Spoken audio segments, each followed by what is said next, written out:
Sometimes we remember dreams from somewhere. The dream I'm about to tell you will make you feel like you're in The Exorcist. You'll be listening with bated breath.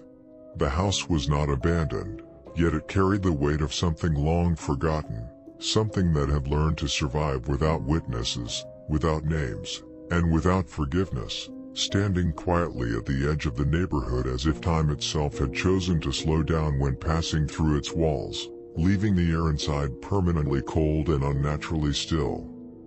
Every sound inside the house seemed delayed, as though echoes needed permission to exist, and even footsteps hesitated before touching the floor, producing a dull, reluctant creak that felt less like wood responding to weight and more like the building reacting to presence, carefully, thoughtfully, as if measuring intent. The child's room sat at the end of the upstairs hallway, where light struggled to reach and shadows collected in corners with unnatural confidence, stretching slowly as the sun went down, refusing to retreat fully even when lamps were turned on, their outlines soft but persistent, like memories that refused to fade. At night, the house breathed.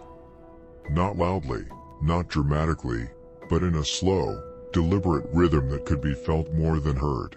A subtle expansion and contraction of walls and ceilings that made the air feel thick, heavy, and intimate, as if the space itself were alive and aware of everyone sleeping inside it.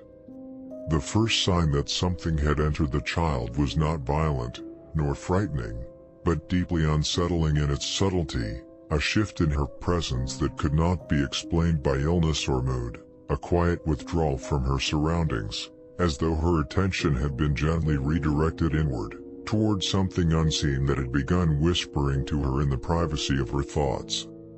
Her dreams changed before her waking hours did.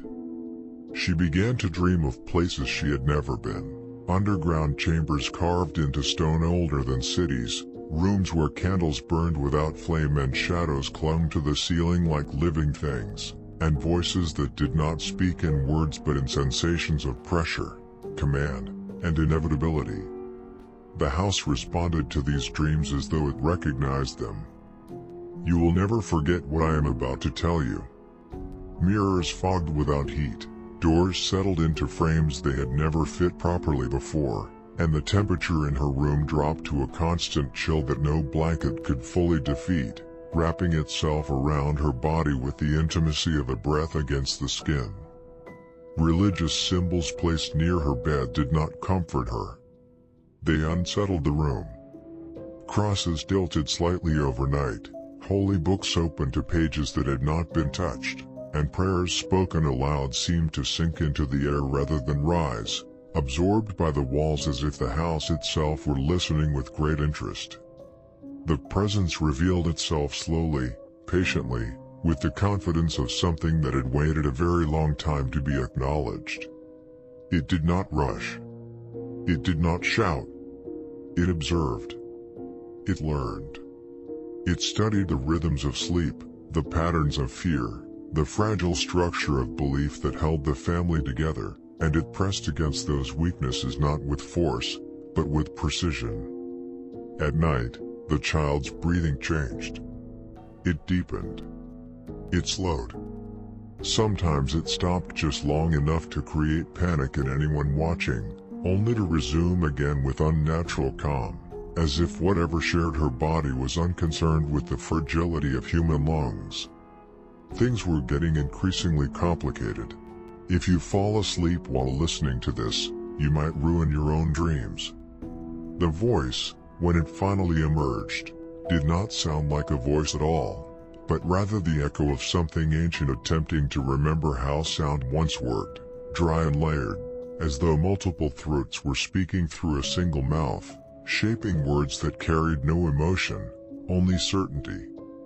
The house became an accomplice.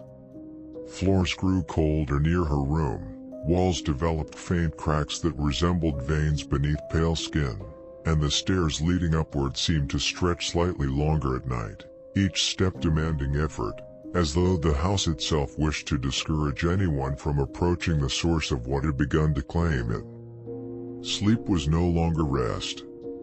It was exposure. Each time eyes closed, Something else opened, something aware of the boundary between consciousness and surrender, something that used the darkness behind the eyelids as an invitation rather than an obstacle. The child's reflection began to lag behind her movements, just enough to be noticed, just enough to make eye contact linger longer than it should, its expression subtly different, heavier, knowing things the real face had not yet learned. The presence understood faith intimately, not as comfort, but as structure, as architecture built upon obedience and fear, something that could be hollowed out, inverted, and worn like a familiar shape turned inside out. Prayers no longer brought peace. They triggered reactions. Candles flickered violently at specific words, air pressure shifted during certain verses, and the room filled with an oppressive stillness whenever faith was invoked too directly, as if something unseen had grown tired of being addressed improperly. At the height of the haunting, silence became unbearable. No whispers. No movement. Only awareness. A sensation of being watched not from corners or shadows, but from within, as though the gaze had moved behind the eyes of everyone present, evaluating thoughts before they fully formed, judging intention before action could follow. The final night did not arrive with chaos. It arrived with surrender. The house fell into a silence so complete it felt artificial, as if sound itself had been removed deliberately, leaving behind a vacuum where instinct screamed without echo. The child lay still, her body calm, her breathing shallow but steady, her face expressionless in a way that felt profoundly wrong, not peaceful but occupied, like a room whose door had been locked from the inside. When morning came, the house looked unchanged. The walls stood. The floorboards rested. The room appeared ordinary. But something fundamental had shifted. The air felt dense. Satisfied. The house no longer waited. It remembered. Years later, people would say the house felt different, calmer, heavier, like a place where something sacred had been inverted and sealed permanently beneath the floor, not banished, not destroyed, but given residence. And sometimes, in the deepest hours of night, when the street lay empty and the world felt fragile, the house could be heard producing a sound that resembled prayer, though it did not rise upward, and it did not seek forgiveness, but instead traveled downward, into something far older than belief, far older than fear, where it was finally answered. For more realistic dreams like this, be sure to follow me.